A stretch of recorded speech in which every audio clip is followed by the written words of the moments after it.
Next Williamson's utility maximisation. ఇది కాస్త వెరైటీగా ఉంటుంది థియరీ. జనరల్ కేసులో బిజినెస్లో ఇది అప్లై చేయడానికి ఆటే ఉపయోగపడదని నా ఉద్దేశం. మెల్లగా చూస్తే మీకు కూడా అర్థమవుతుంది. ఇది కంప్లీట్గా ప్రాఫిట్ మ్యాక్సిమైజేషన్కి వ్యతిరేకంగా ఉంటుంది, విలియమ్సన్స్ యూటిలిటీ మ్యాక్సిమైజేషన్ అనేది. ఈ యూటిలిటీ అంటే ఏం లేదు, సర్వీస్ ప్రొవైడెడ్ టు అదర్స్ అని చెప్పచ్చు యూటిలిటీ అంటే. కానీ ఈయన దేన్ని బేస్ చేసుకుని చేశాడంటే సర్వీస్ ప్రొవైడెడ్ టు ఎంప్లాయీస్. ఫామ్లో ఎవరైతే ఎంప్లాయీస్ ఉంటారో వాళ్ళ ప్రొవైడ్ చేసే సర్వీసెస్ని బేస్ చేసుకుని ఈ థియరీ అనేది మనకి విలియమ్సన్ ఆయన ఇచ్చారు. ఇది కంప్లీట్గా ప్రాఫిట్ మ్యాక్సిమైజేషన్కి వ్యతిరేకంగా ఉంది. అండ్ ప్రాఫిట్ లిమిటెడ్గా ఉంటే చాలు అన్నట్టు ఈయన ఈ డెఫినేషన్ ఇచ్చారు.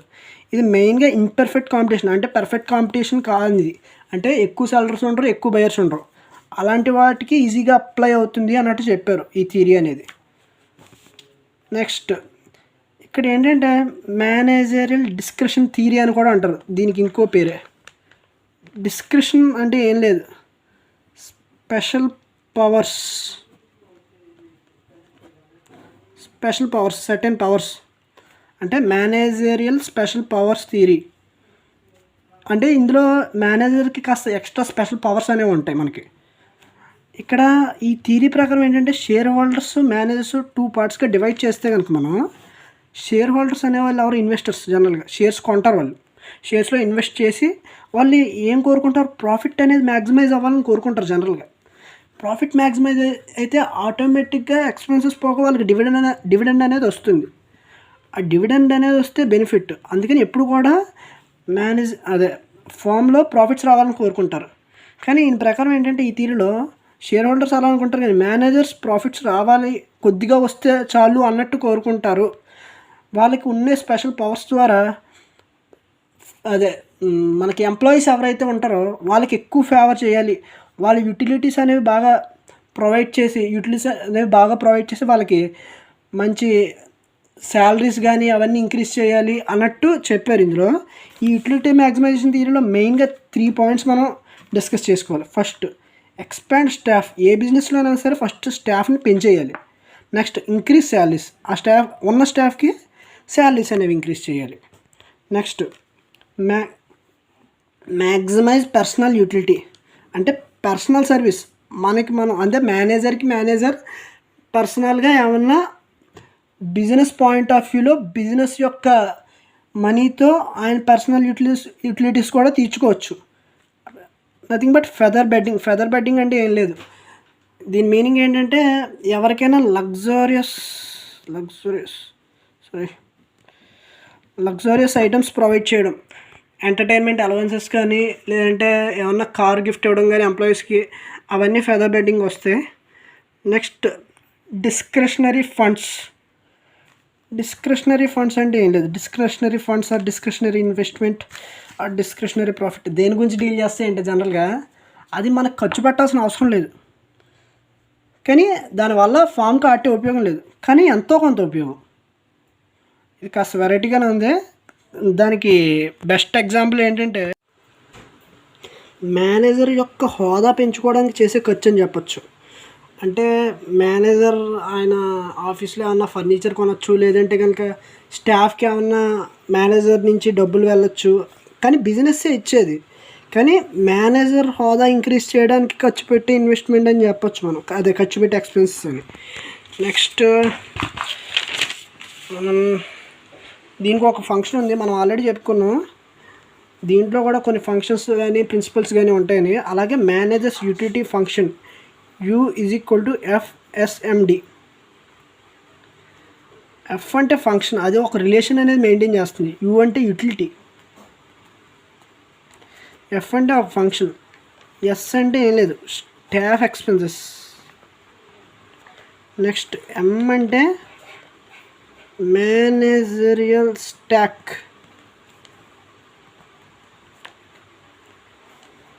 T ఇన్ ద సెన్స్ ఇక్కడ చూసాం మనం ఆల్రెడీ, డిస్క్రిషనరీ ఫండ్స్, ఆ డిస్క్రిషనరీ ఇన్వెస్ట్మెంట్, డిస్క్రిషనరీ ప్రాఫిట్స్, ఏవైనా సరే ప్రాఫిట్స్ అనుకోవచ్చు, ఏమన్నా సరే. అంటే మేనేజరు తన హోదా నిలబెట్టుకోవడానికి చేసే ఖర్చులు. ఇక్కడ ఒకసారి గ్రాఫ్ ఎలా చూద్దాం. ఎక్స్ యాక్సిస్లో స్టాఫ్ ఎక్స్పెన్సెస్ తీసుకున్నాను, వై యాక్సిస్లో డిస్క్రిషనరీ ప్రాఫిట్స్ తీసుకున్నాను. ఇది నేను దగ్గరగా ఎందుకు వేయలేదంటే డయాగ్రామ్ కంప్లీట్గా రావడం కోసం, జస్ట్ ఒక ఉజ్జాయింపుగా డయాగ్రామ్ అనేది వేయడం కోసం. అందుకనే ఇది ఎక్స్ యాక్సిస్ వై యాక్సిస్ సరిగ్గా మెజర్ చేయలేదు నేను. నెక్స్ట్ ఇక్కడ మనకు first of all discretionary profit, first time discretionary profit అనేది కొంచెం అమౌంట్ అనేది పక్కకి తీసాం మనం. అది హైగా ఉంది. ఫస్ట్ ప్రాఫిట్ తీసాం అప్పుడు. నెక్స్ట్ అది అలా స్టాఫ్ మీద ఖర్చు పెట్టుకుంటూ వచ్చాను నేను. స్టాఫ్ మీద ఖర్చు పెడుతున్నాను.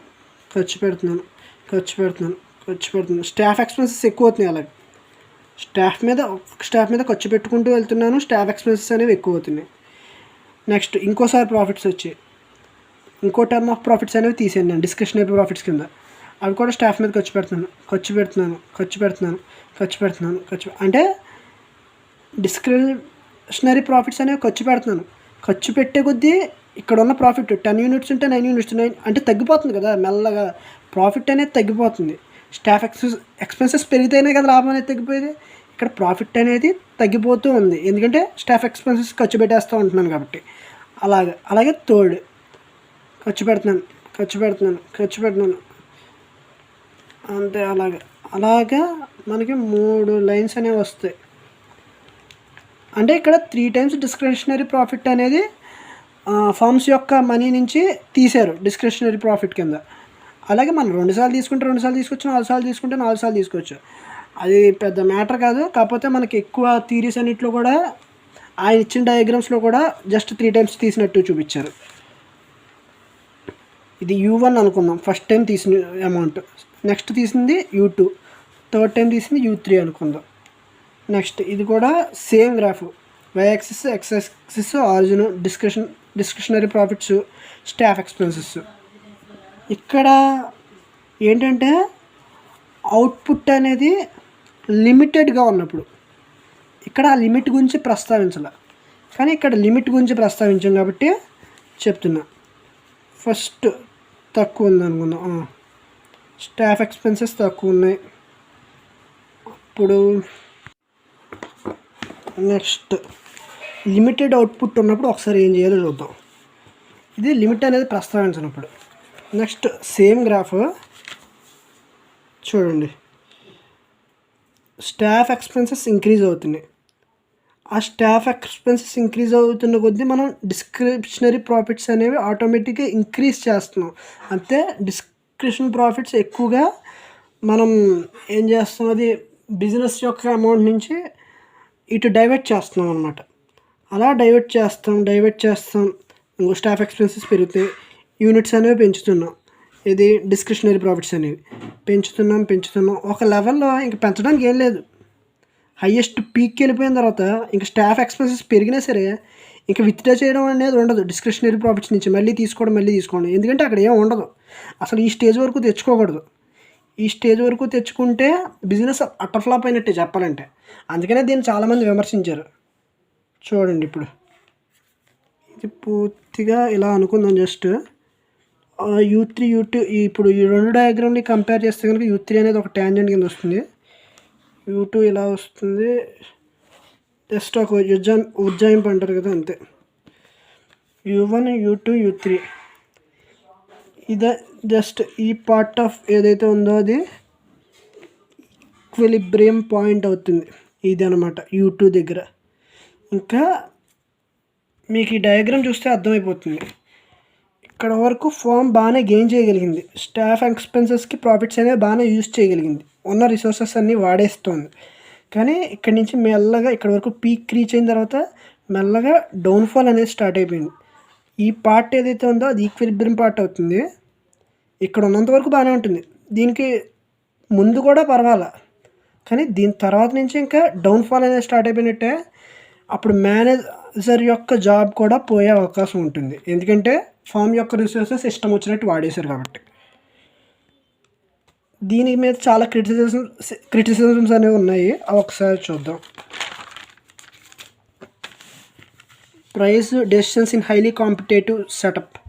అంటే ఇప్పుడు చాలా కాంపిటేటివ్ మార్కెట్ అనేది ఉంది. దాంట్లో ప్రైస్ ఎలా డిటర్మైన్ చేయాలి, డెసిషన్ మేకింగ్ ఎలా ఉండాలి అనేది అసలు మనం ఈ థియరీలోనే చూడలేదు. ఈ థియరీ చెప్పాలంటే కొంతమంది అకౌంట్స్ ఏమన్నారంటే ఇది అసలు ఒక థియరీ అన్న ఇష్టం వచ్చినట్టు ఉంది. మనం చూసాం చివరికి డౌన్ఫాల్ అయిపోయింది కదా పూర్తిగా. ఎలా పడితే అలా ఉంది. జస్ట్ ఒక ఎంప్లాయీకి ఇచ్చే బెనిఫిట్స్ తప్ప ఫామ్కి ఉపయోగపడేవే ఏం లేవు. అలా ఎంప్లాయీస్కి ఇచ్చుకుంటూ పోతే కనుక మేనేజర్ వాడు విత్డ్రా చేసుకుంటూ వెళ్ళిపోతే కనుక ఇంకా ఫామ్కి ఏం మిగులుతుంది? Next better performance of manager. ఎక్కడా కూడా ఎంత జనరల్గా ఒకసారి ఆలోచించండి, ఎంత బాగా లేబర్ అనేవాడు పర్ఫామ్ చేసినా సరే మనం వాడికి మొత్తం ఉన్నదంతా ఫామ్లో ఉన్నదంతా ఇచ్చేయలేం కదా, ఇవ్వలేం. అది అసలు ఇంపాసిబుల్ అసలు. ఎందుకంటే అన్నీ వాడికే ఇచ్చేస్తే అలా ఇస్తూ పోతే ఇంకా ఫామ్ అనేది గెయిన్ చేయలేం, ఇంకా నడపలేం ఫామ్ అనేది. ఆ జనరల్ పాయింట్ ఆఫ్ వ్యూలోనే ఇది పూర్తిగా పెద్ద మిస్టేక్ కింద ఉంది. ఆ కర్వ్ డిజైన్ కూడా ఆయన గీసిన కర్వ్ డిజైన్స్ ఏవైతే ఉన్నాయో అవి పూర్తిగా సరిగ్గా ఎక్స్ప్లెయిన్ చేయలేదు ఆయన థియరీస్లో. మనకి ఇలాగా ఆయన డయాగ్రామ్ అనేది ఇచ్చారు తప్ప ఆ కర్వ్ కొద్దిగా పార్ట్ అనేది ఇక్కడ ఈక్విలిబ్రియం పార్ట్ కానీ ఏదైనా సరే కొద్దిగా ఆయన డయాగ్రామ్ అయితే గీశారు కానీ ఎక్స్ప్లెనేషన్స్లో సరిగ్గా లేదు. ఓకే ఫ్రెండ్స్, నెక్స్ట్ క్లాస్లో మిగతా వాటి గురించి కూడా మనం తెలుసుకుందాం. Thank you. అండ్ ఇక్కడ మీరు పేర్లు మామూలుగా మీ ఇష్టం వచ్చినవి పెట్టుకోవచ్చు. ఇక్కడ జనరల్గా అయితే మెటీరియల్లో పైమాక్స్ అని ఇచ్చారు ఈ పాయింట్స్ని. అంటే మ్యాక్సిమం లిమిట్ అంతకుమించి వెళ్ళదు, ఈక్విలిబ్రియం కాబట్టి. ఇక్కడ ఈ డాష్, అలాగే మీరు ఇది బి అనుకోవచ్చు, సి అనుకోవచ్చు, ఏబి అనుకోవచ్చు. అది మీ ఇష్టం పాయింట్స్ డినోట్ చేయడం అనేది. దానికి కూడా కొన్ని కామెంట్స్ వచ్చాయి అందుకు. సారీ, ఇక్కడ ఈ ఫంక్షన్ గురించి చెప్పడం మర్చిపోయాను. అసలు ఎస్ అంటే ఏంటో చెప్పాను, ఎం అంటే ఏంటో చెప్పాను, డి అంటే ఏంటో చెప్పాను. కానీ ఎఫ్ అనేది ఎందుకు వచ్చిందంటే ఈ మూడింటికి ఉన్న రిలేషన్ని జస్ట్ డిస్క్రైబ్ చేస్తుంది అంతే. అంతేగాని ఇది పెద్ద ప్రాబ్లం ఏం కాదు. ఓకే ఫ్రెండ్స్, ఏమైనా డౌట్స్ ఉంటే కనుక, ఎక్స్ప్లెనేషన్ ఇంకా బాగుండాలి అనిపిస్తే కనుక ఒకసారి కామెంట్ సెక్షన్లో మెన్షన్ చేయండి. Thank you.